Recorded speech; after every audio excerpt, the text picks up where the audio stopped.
биздин Нарында жылуулап баратат. Биз үчүн баягы жылуулук жакшы эле го. Мурунку 10 жылдан берки өзгөрүш эми анча мынча бар, бирок мен көп деле байкаган жокмун да. Жазында май айларында деген нөшөрлөгөн жааганда көрүнүп эле турат да, буякта деген сел жүргөн жерлер бар.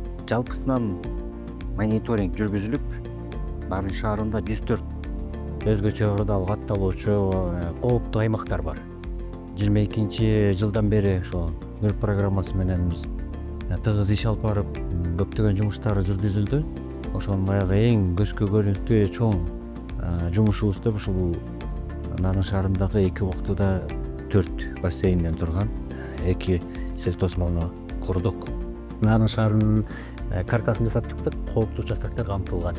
Нарын шаарынын туруктуулугун жогорулатуу программасын алганда биз муну да тереңирээк изилдеп, тереңирээк үйрөнүп, азыр 50% десек да болот, иш жүзүндө ишибизде пайдаланып атабыз.